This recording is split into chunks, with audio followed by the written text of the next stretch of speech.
I did something really funny when I was in my year 7 of my 4-year degree. And I wrote down, hey, find an idea for a business. And a couple months later, my brother and his best friend came to this crazy idea about delivering food from restaurants that don't really deliver, but opening them up for delivery and delivering to homes and businesses. And I'm like, I don't know how we're going to do this, but let's do it anyway. We're gonna do it anyway.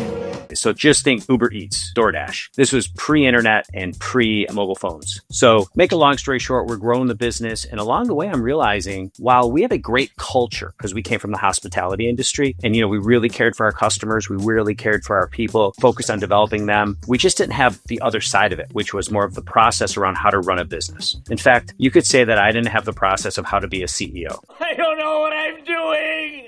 I was an entrepreneur, but not a CEO. And there's a big difference. And I said to myself, I really want to become an entrepreneurial CEO. That means combining the creativity of the entrepreneur with the rigor and the discipline of the CEO. And the reason I knew this is because our investor had told me so. And I had a choice to make. What was I going to do about that? Oh my gosh. What do I do? So I went and consulted with some other CEO friends, and they pointed me at this company called MAP. And I went to this workshop that MAP offers for 2.5 days that they still do, 2 classes every single month. And it was a deep dive on me as a leader with another group of peers. And I started to understand what it meant to be a leader, what it meant to be a manager. And for me, my lens was what it meant to be a CEO. So for the next 15 years, we brought a coach in our business that coached us and my executive team on running our business, trained our managers, and helped us put the process in. 1, 2, 3.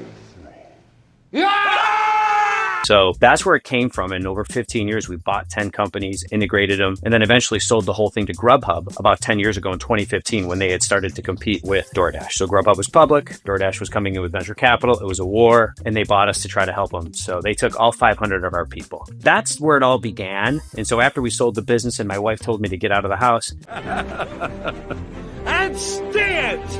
I bought MAP, put a deal together because I'm so passionate about what they did for us that I want to help do that for more entrepreneurs and more people around the world. So that's the backstory.